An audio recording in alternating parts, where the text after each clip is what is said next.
Welcome to another episode where we explore the darker corners of human history. Today we're examining some of the most severe and horrifying punishments societies have inflicted upon those who broke their laws or norms. This exploration isn't meant to glorify cruelty, but to understand how justice and punishment have evolved throughout human civilization.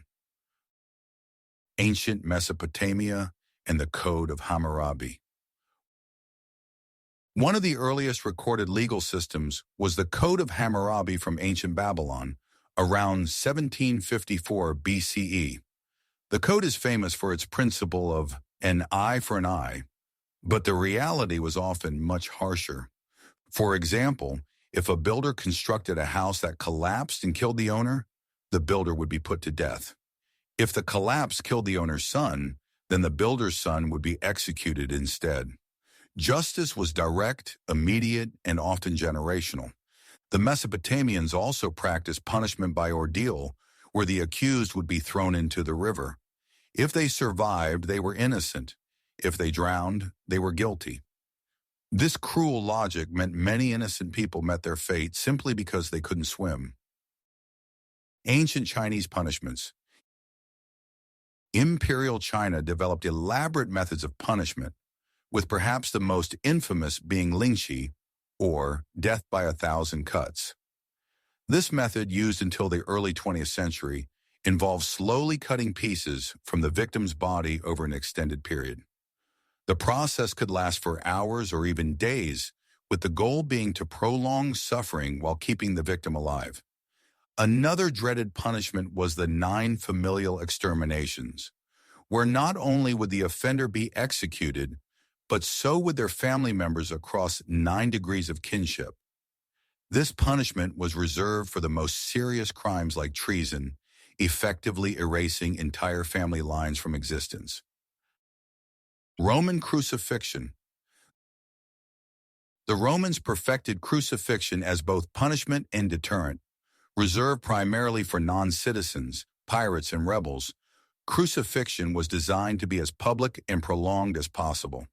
The condemned would carry their crossbeam to the execution site, be nailed or tied to the cross, and then left to die slowly from exhaustion, dehydration, or asphyxiation.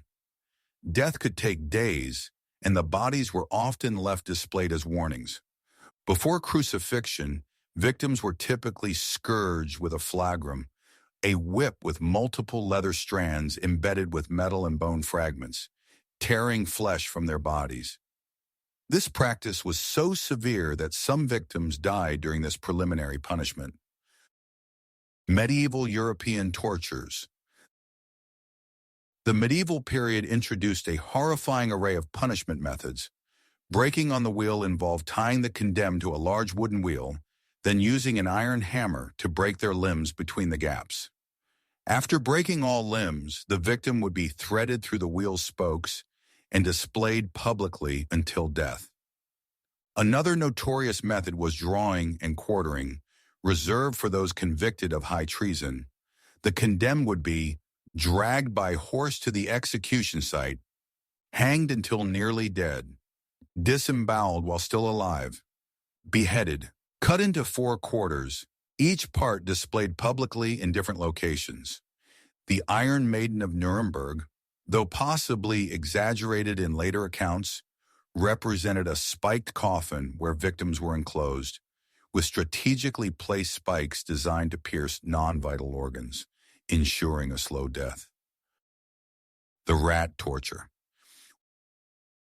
One particularly disturbing method involved placing a rat on the victim's body, covering it with a metal container, and then heating the container.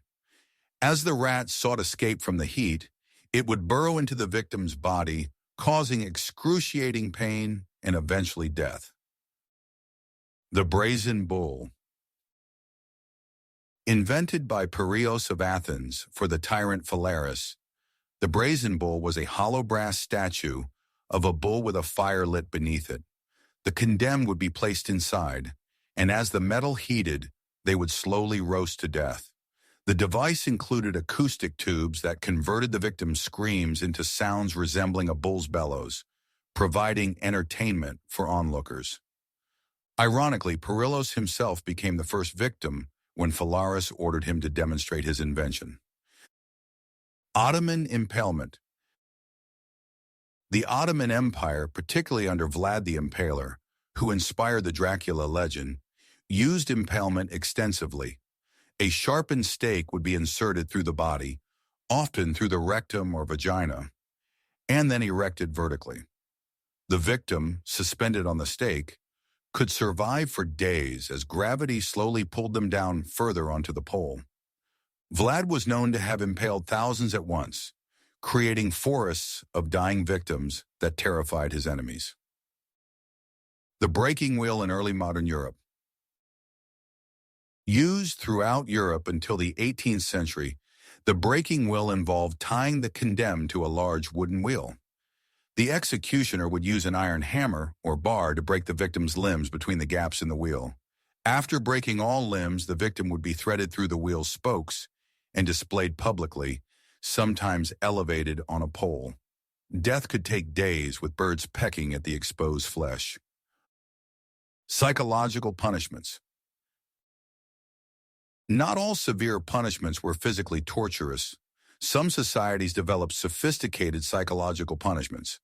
In ancient Rome, damnatio memoriae, condemnation of memory, involved erasing someone completely from history, removing their name from records, destroying their statues, and making it illegal to speak their name. In colonial America, the pillory and stocks exposed offenders to public humiliation, forcing them to stand immobilized while townspeople mocked, spat upon, and threw objects at them. Though not always fatal, the psychological trauma and social ostracism could be devastating. Looking back at these practices reveals how our understanding of justice has evolved. Most modern societies now view punishment as serving multiple purposes: rehabilitation, deterrence, incapacitation, and retribution. Not simply inflicting suffering.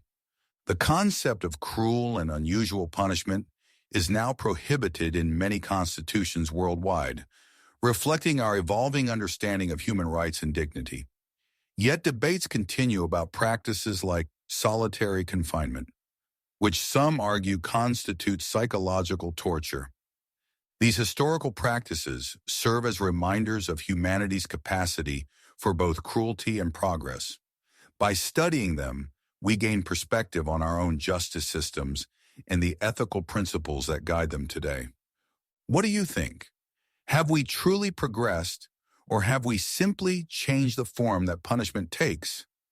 Leave your thoughts in the comments below, and if you found this educational, please like and subscribe for more historical content.